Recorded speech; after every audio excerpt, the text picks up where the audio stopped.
So we are working on an ideal Esprit Eco2, and we're going to be looking at changing over the diverter valve. So there are two ways I found to do this. One way I know which definitely works, I've done it myself before, and the second way, which I've just experimented on in the back of the van.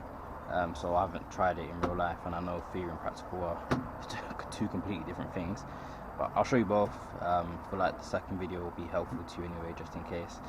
But let's get into the first way that I know definitely works. So what we're gonna do is we're gonna undo this screw here to bring down the front panel. Okay, then once I've done that screw, front case should be loose and prepared to pop down. Now we're going to need to isolate and drain down the boiler for this. So we're going to isolate the flow, return, and also the cold water, because it is on the heating and central heating circuit, the heating and hot water circuit, sorry. And then we have our drain off right here. So to undo that, we're just going to attach our hose pipe and just twist it, and then water should flow out. Okay, so at this point when you're underneath the boiler, if there's a compression underneath the boiler, you can just undo the compression and take that compression off, so the PRV is able to come off. So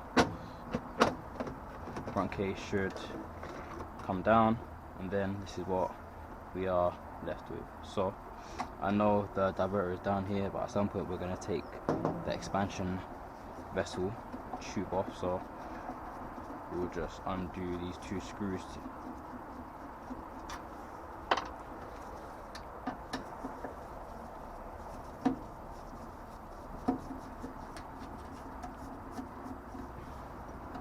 Also, I don't think I mentioned, if you wanted to try and get out any water that would be on the hot water circuit, just go around, open all the hot taps in the house, and the water should flow out. Okay, so we are going to be taking off the expansion vessel. Oh, so I would just recommend charging the expansion vessel. So take the cap off, charge it to manufacturer's instructions, and then first thing we're always going to do to pretty much do any repair on this boiler, because it takes up so much room, is take off the condense strap. So that's that. That is that out, and then we can take off the NTC here. That's out, and then we can get our spanner and undo the return nut.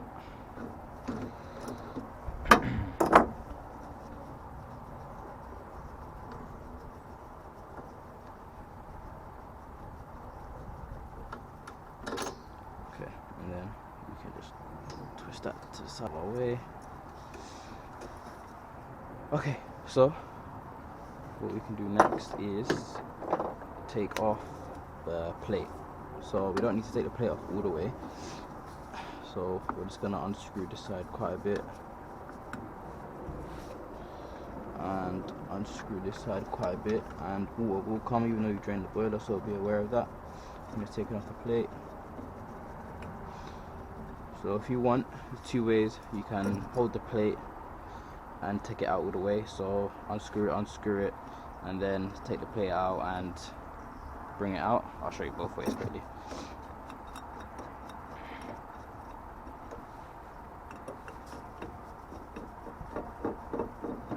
So then we're going to flip it up so we don't get any water in the boiler, and take it out.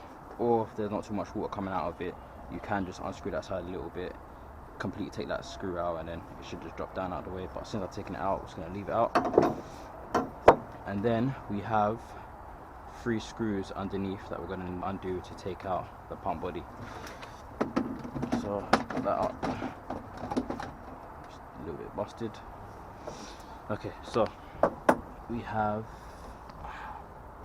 1, 2, and 3 right there. So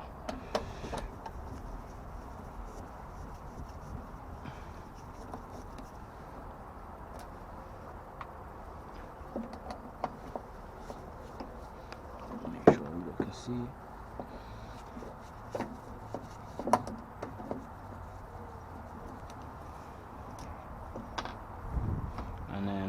also take off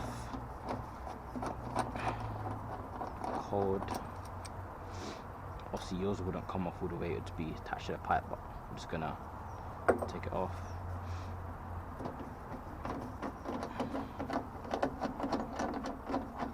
Careful you're not losing the washers when you're doing this. And then we have one final screw right here.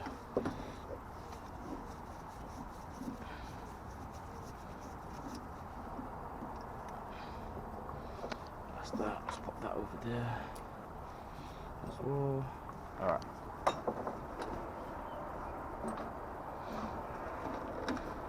So now pretty much the only thing is left is taking off the expansion vessel clip.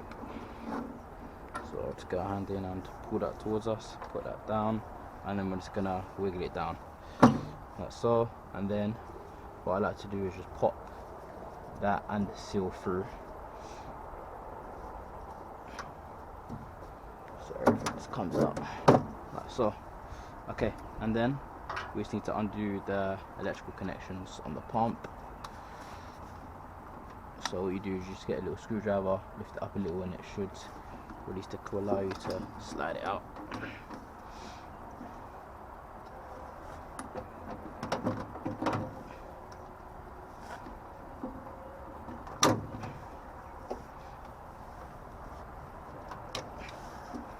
Okay, then we have one for here, and then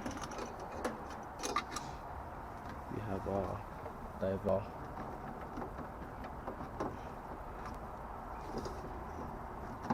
One as well, and then should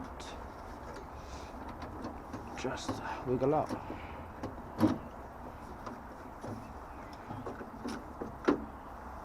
So that is your whole pump body out. So at this point you can just wiggle off our diverter motor like so, pop that there, and then we just have 2 screws right there. So if you want more space, you can just twist this like that, and then like, pop down, and then we're just going to undo these 2 screws.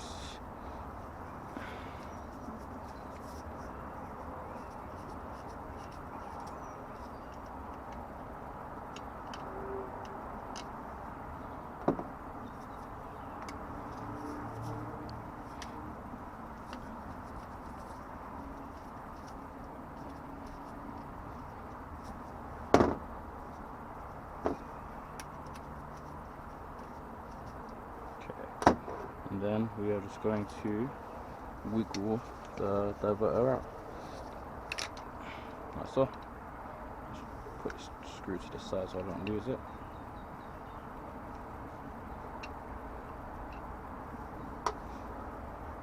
Oh, still dropped it. Okay, so that is your diverter out from the pump body. So then obviously you just get your new diverter, grease it up, clean the seating, and then you can just pop it back in like so. Put that back in. Then we're just gonna put our screws in.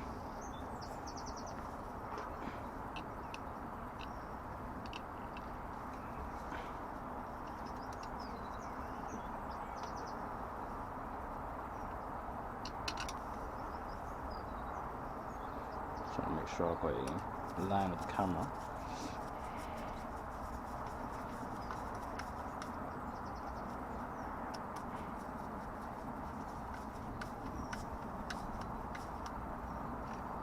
Now you don't need to go too crazy with the screws. Okay, so that is that back in. And then if you want, you can just pop the diverter motor in now while it's out. So because my boiler's off, I can't put the diverter in mid position, so I'm just gonna pop the little tab to slide the diverter motor in like so, and then pop it back in. So I'll just pop this back on so you'll see that it lines up a certain way. So,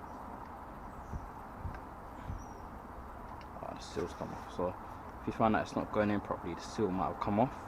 It's been a bit tricky, so let's get your seal pop it back on to here.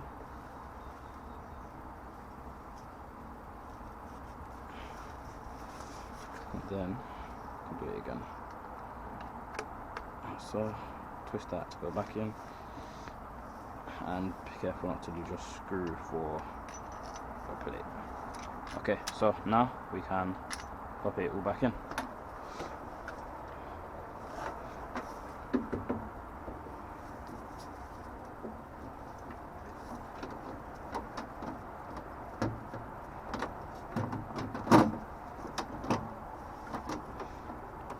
This back up there, do it later. Alright, so now what we can do is just get our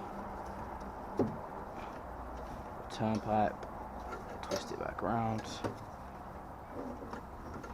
just making sure we're not pulling down on it, because the last thing I'm going to do is pull down on it and make it leak from the top. Okay, so bring that down, bring that screw around. With plastic thread, you always want to be careful that you're screwing it on correctly, because they're really easy to damage. So make sure you're taking your time lining it up. Okay, hand tighten that, and then let's get our spanner, tighten it. So then we can just pop on our NTC.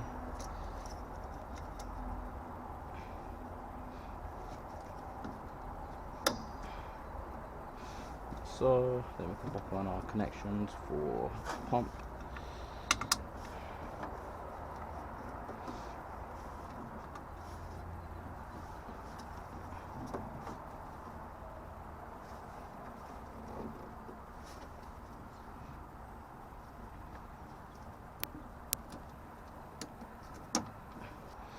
Okay, then we'll lastly put on our connection for the diverter motor. Alright, so now we can just pop on our expansion vessel pipe, and if you want it to go in a little easier, you can put grease. I don't have mine on me. Let's try wiggle it in.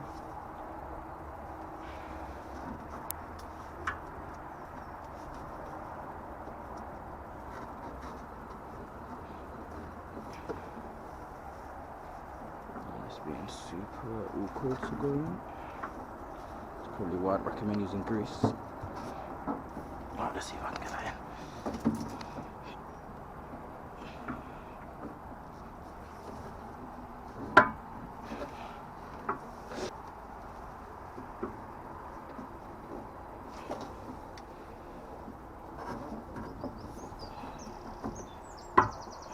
Alright, there we go. Like I said, that'll be 10 times easier if you put on some grease. Smaller side of the clip is going to go at the bottom. That's on. Then we can do our screws at the bottom of the boiler.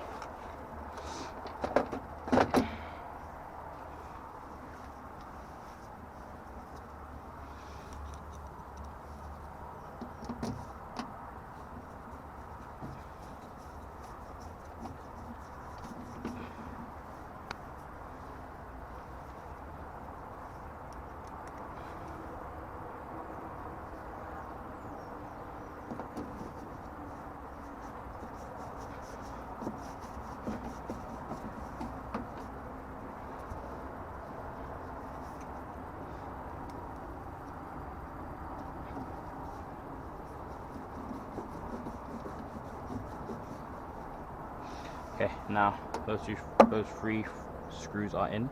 Then we can do up our compression for our PRV, and then we can put on our valves.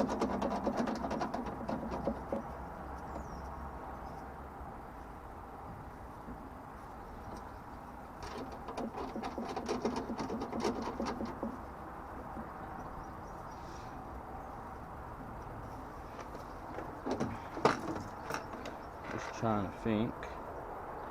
I think that is it, apart from our plate. So now I'm going to get our plate, make sure we're putting it in the right way, empty it out, make sure there's no water inside.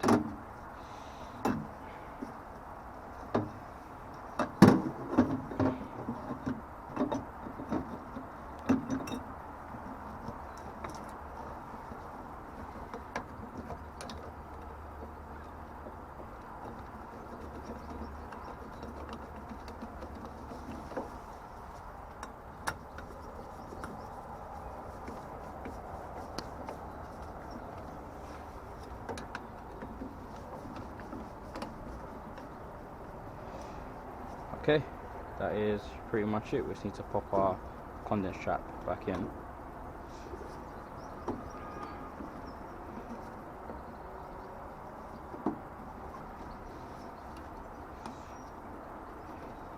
And then that'd be it. We'd unisolate our valves, shut our drain off underneath, fill back up, and test that you have no leaks.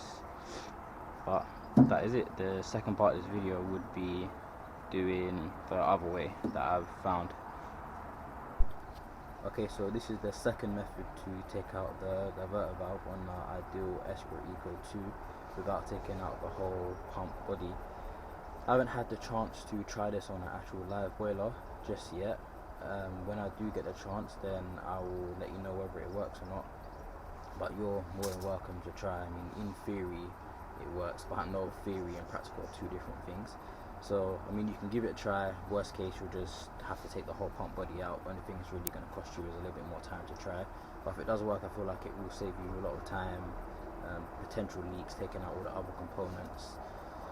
But yeah, let's get into it. Off the condense strap, like so. And then you can see our two screws. One right there. Two right here. So the first thing we can do is just pop off the motor, like so, pop that over there, and then we're going to get a Allen key and we're going to use it to just get in that little slot right there. So let's put the camera right there. Now let's see if I can do this without seeing. Okay, so sheath that's in, and then we're just going to twist it forward to start loosening it. Let me just put the camera back on. But you know where it is. So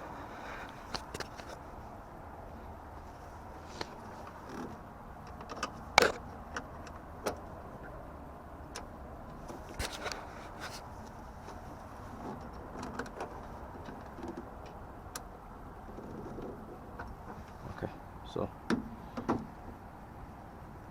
then you'll find once you've done it enough, you can just put the,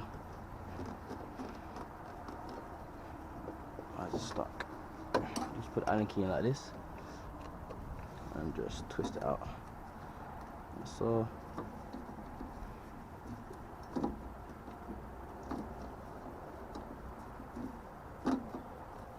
and then you'll know the screw won't come all the way out because it will be getting stuck here on the body.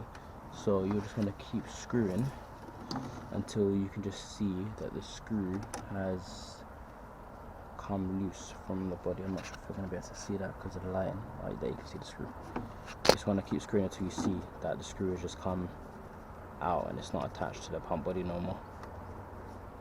So at this point still in. Okay, so at this point it is now out, and I know it because the screw is just wiggling up and down. I'm not sure if you're going to be able to see that on camera, but okay. So now we need to do the back one. So the back one can get a little bit stuck. So same thing, Allen key. I'm going to pop it in from behind.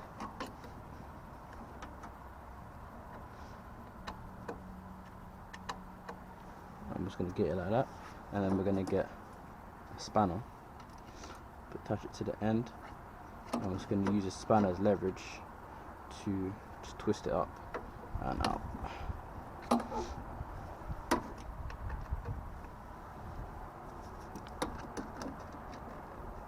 So Like I said, this way is a little bit more fiddly, but it might save you more time, possibly more leaks, taking out a lot of other components. Okay, then at this point we're just gonna keep twisting the Allen key until this screw is loose. Let's see if I can get you a better angle.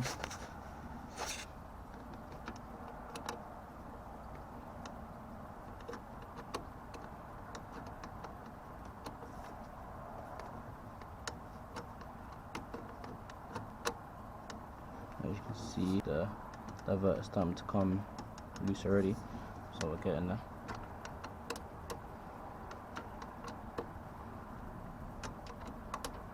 And when you take the diverter out, quite a bit of water might come, even though you've drained the boiler already. So you either have your wet back or whatever ready. Okay, so pretty confident that's out now. So you'll know when the screws are out because they'll be really loose. And at this point, if you can just pull out the, should I get you a good angle? Be able to wiggle out the diverter. That's all. Now I know it might be seized in, so you can maybe try using a little flathead from here, like so, to just try and pop it out, and then that might give you some more leverage. But like I said, I've never actually done this on a live boiler, but it'll be interesting for one of you to know or test it and see if it works. But I don't see why it wouldn't work.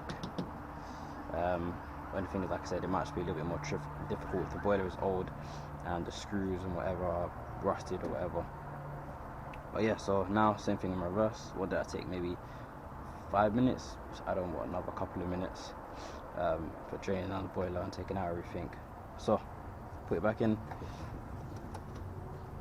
Same thing. Just gonna line it up. In, and then now we're just going to try to be a little bit careful with screwing the screws in, because you might not want to go straight because the pump body is in the way. So just be careful not to mess up the thread.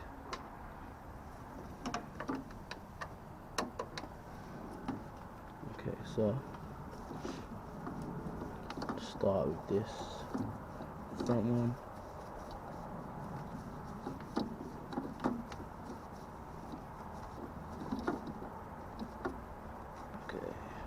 Tight. Now we'll just switch this Allen key around to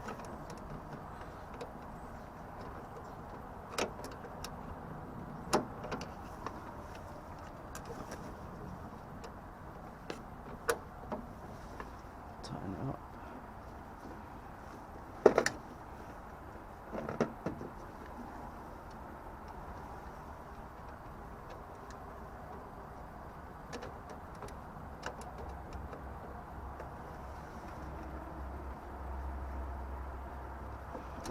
Then we'll do the back one.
Then like before, we're just going to use spanner now to just use its leverage and tighten it down.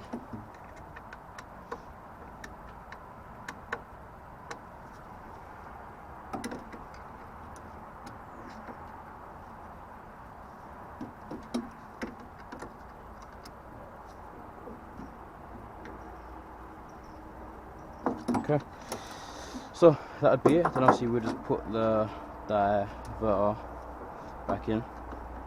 So obviously I can't put the diverter in mid position because the boiler's not on and attached or anything, so I'm just going to use the Allen key to pop the diverter. So the motor on, like so, and in theory that would be it. So it'll be interesting to know what you lot think of that method. But yeah, I thought it'd be worth showing you lot just in case it does work.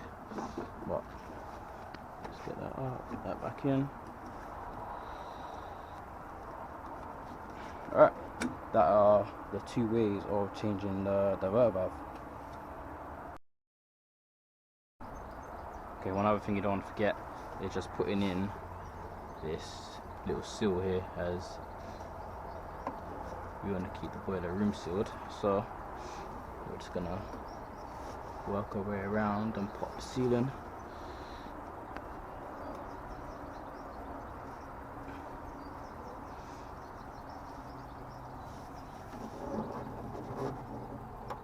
Okay, that is it.